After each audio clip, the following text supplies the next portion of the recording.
Okay. बिस्मिल्लाहिर्रहमानिर्रहीम।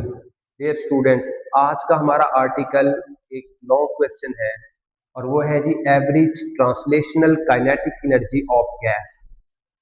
ये आपकी बुक के अंदर 13.4 नंबर आर्टिकल है और वहां पे थोड़ी सी कॉम्प्लेक्स किस्म की डेरिवेशन की गई है।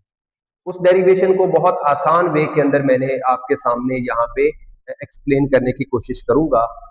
मैं उम्मीद करता हूं कि अगर आप थोड़ी तवज्जो करेंगे तो आपको इजीली ये आर्टिकल समझ आ जाएगा।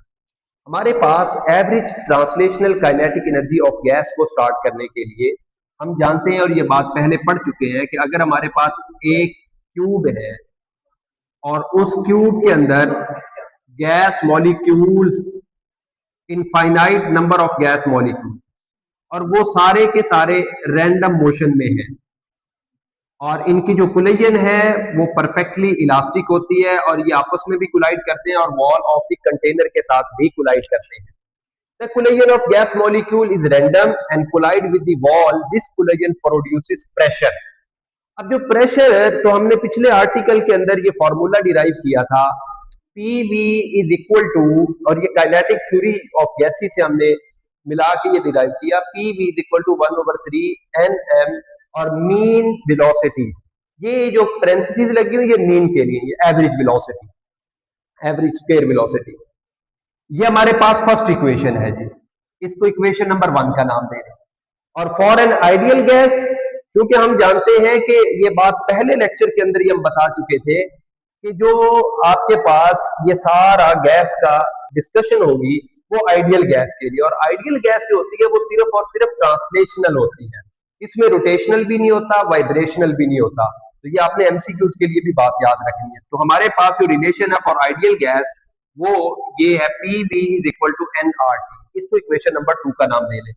अब जी इन दोनों इक्वेशनों को अगर हम कंपेयर करते हैं, कंपेयरिंग द इक्वेशन 1 एंड 2, दोनों इक्वेशनों को कंपेयर कर लें, ये भी PV के इक्वल है और ये इक्वेशन भी PV के इक्वल है। तो ये हम लिख लेंगे 1/3 NM mean average square velocity is equal to NRT। अब बेटा देखें, हमारे पास यहां पर थोड़ी तवज्जो करनी है आपने कि ये जो फॉर्मूला होता है ना, n इधर मल्टीप्लाई हो रहा है, इधर आके डिवाइड हो जाएगा। तो n/n नंबर ऑफ मॉलिक्यूल जो हमारे पास है वो पर मोल ऑफ गैस, यानी यहां पे अगर आप इसको लिखना चाहें आपको याद रखने के लिए तो आप कहेंगे number of molecules, number of molecules in 1 mole of gas। ठीक है जी, number of molecule in 1 mole of gas. तो ये हमारे पास इक्वल होता है जी एवोगैड्रो नंबर के। अब एवोगैड्रो नंबर हमारे पास, यहां से अगर हम स्मॉल n निकालना चाहें, क्योंकि हमारे पास यहाँ पे स्मॉल n है, तो क्या होगा, ये इधर डिवाइड हो रहा है, इधर जाके मल्टीप्लाई हो जाएगा और ये एवोगैड्रो नंबर जो है इधर मल्टीप्लाई में है, इधर आके डिवाइड हो जाएगा। तो ये आपके पास स्मॉल n इक्वल आ गया n/Na। अब ये n/Na यहां पर हम ये वाली वैल्यू पुट कर सकते हैं। तो ये बेटा इक्वेशन बन जाएगी 1/3 NM और average velocity is equal to n/Na into RT। ये RT उसी तरह ही आ गया। अब आपको ये कंफ्यूजन खत्म हो जानी चाहिए कि ये n/Na कैसे आया है, तो यहां से हमने इसको डिराइव करके यहां पे पुट किया। अब ये जो इक्वेशन आपके पास है बेटा, multiply by 3/2 on both sides. जब दोनों तरफ हम 3/2 से इसको मल्टीप्लाई करेंगे तो ये देखें यहाँ पे 3 3 से कैंसिल हो गया, तो ये आपके पास आ जाएगा 1/2 MV square is equal to 3/2 RT divided by Na। ये उसी तरह बच गया। अब बेटा हमारे पास ये फॉर्मूला तो आपको नजर आ रहा है कि एवरेज काइनेटिक एनर्जी का फॉर्मूला बन रहा है, और यहां पे देखें ये जो आपके पास R/Na है ये KB के इक्वल, इसको कहते हैं बोल्ट्जमैन कांस्टेंट। क्या कहते हैं? बोल्ट्जमैन कांस्टेंट, बोल्ट्जमैन कांस्टेंट कहते हैं। और इस बोल्ट्जमैन कांस्टेंट की जो वैल्यू है हमारे पास वो होती है जी आपके पास 8.62 × 10⁻⁵। ये joule per kelvin 1.38 into 10⁻⁻23 Boltzmann constant की value 1.38 into 10⁻⁻23 joule per kelvin. ये आपने वैल्यू याद रख लेनी है और एमसीक्यूज के लिए। अब बेटा 3/2 के बी इंटू टी। अब ये 3/2 कांस्टेंट है, ये बोल्ट्जमैन कांस्टेंट, ये भी कांस्टेंट है। तो ये काइनेटिक एनर्जी जो है, एवरेज काइनेटिक एनर्जी, ये डायरेक्टली प्रोपोर्शनल है टेम्परेचर के। तो यहां से हमारे पास जो फाइनल रिजल्ट आ गया है, हम रिजल्ट लिख सकते हैं।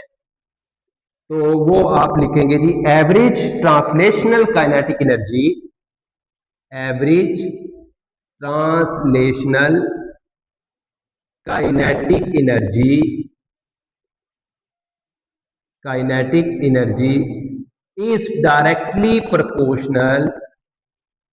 is directly proportional to the temperature। तो ये टेम्परेचर के डायरेक्टली प्रोपोर्शनल है। ठीक है जी, ये आपने एमसीक्यूज के लिए भी बात याद रख लेनी है, फॉर वेरी इंपॉर्टेंट, ये आपने एमसीक्यू के लिए। अच्छा, अब आपके बुक के अंदर इसको रूट मीन स्क्वायर वैल्यू की फॉर्म में भी किया गया है।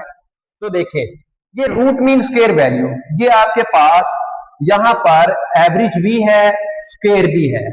तो आपने इसका क्या ले लिया, रूट ले लिया। अब जब रूट ले लेंगे, अंडर रूट लेंगे, तो ये इक्वल किसके है जी, VRMS, इसको कहते हैं रूट मीन स्क्वायर वैल्यू। तो ये आपके पास रूट मीन स्क्वायर वैल्यू आ गई।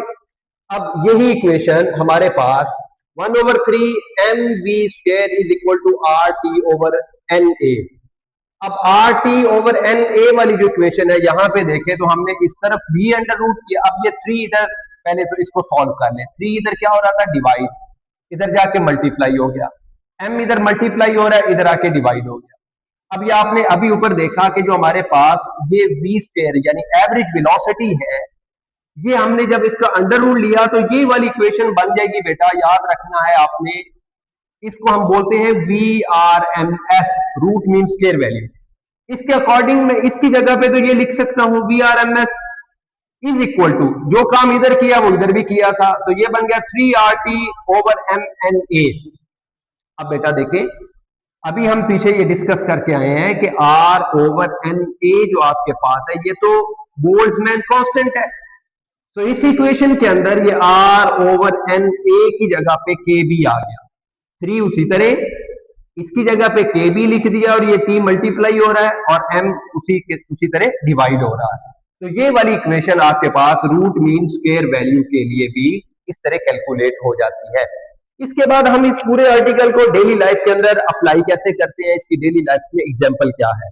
तो डेली लाइफ के अंदर एग्जाम्पल आपकी बुक के ऊपर जो पैराग्राफ दिया हुआ है उसमें 2 दी हुई है। एक तो जी पॉपकॉर्न है, ये पॉपकॉर्न वाले जो हम देखते हैं गली बाजार में आते हैं, तो वो जो हमारे पास पॉपकॉर्न हमें फूले हुए दिखाई देते हैं, साइज में बड़े हो जाते हैं, तो वहां पर भी यही फिनोमिना है, क्योंकि उसके अंदर मॉइस्चर होता है। जब स्टीम मिलती है तो उसकी वजह से प्रेशर ऑफ गैस बढ़ता है, तो प्रेशर ऑफ गैस, टेम्परेचर बढ़ा, तो जिसकी वजह से ये हमारे पास पॉपकॉर्न जो है वो फूल जाते हैं। एक तो पॉपकॉर्न इसकी एग्जांपल है। दूसरे नंबर पे टायर ब्रस्ट। तो टायर जो है हमारे पास जो गैस होती है टायर के अंदर, वो भी एग्जांपल हमारे पास जो है वो डेली लाइफ एग्जांपल के अंदर हम इसको यूज कर सकते हैं। इसके बाद आपकी बुक के ऊपर एक एग्जांपल दी हुई है जी, वो क्या है, वो कहता है for an air molecule at room temperature. इसको अगर हम सॉल्व करना चाहे एट 300 केल्विन के ऊपर, तो बेटा याद रखिए जो हमारे पास क्वांटिटी KBT है वो क्या है जी, आपके पास 1.38 इंटू 10⁻⁻23 जूल पर केल्विन, और टेम्परेचर जो दिया है वो 300। इसको जब सॉल्व किया तो ये हमारे पास आंसर आ जाएगा जी 4.14 इंटू 10⁻⁻21 जूल। अब ये जूल जो है for a such small quantity we use electron volt instead of joule, क्योंकि जूल एक बड़ा यूनिट है तो हम स्मॉल यूनिट यूज करेंगे और वो है इलेक्ट्रॉन वोल्ट। तो यहां पर भी एक बात एमसीक्यू के लिए याद रखें, electron volt is the smallest unit of energy. The electron volt is the kinetic energy of an electron that has been accelerated through a potential difference of 1 volt. अब ये बात हम जानते हैं कि 1 इलेक्ट्रॉन वोल्ट जो है वो हमारे पास 1.6 इंटू 10⁻⁻19 जूल होता है। सो बोल्ट्जमैन कांस्टेंट इज, इसको सॉल्व किया तो ये हमारे पास आ गया जी 8.62 into 10⁻⁵ electron volt per kelvin. So इसकी वैल्यू को जब हम 300 से मल्टीप्लाई करेंगे तो रूम टेम्परेचर जो हमारे पास इलेक्ट्रॉन वोल्ट के अंदर आएगा वो ये आ जाएगा 0.026 इलेक्ट्रॉन वोल्ट। तो बुक की इस एग्जांपल से वो आपसे एमसीक्यू भी पूछ सकता है और आपसे शॉर्ट क्वेश्चन बना के भी पूछ सकता है। तो ये था जी हमारा आज का article, average translational kinetic energy of gas. तो उम्मीद करता हूं कि आपको समझ आया होगा। इसको बार बार सुने, बार बार सुनने से आपको ये आर्टिकल प्रिपेयर हो जाएगा। Thank you very much.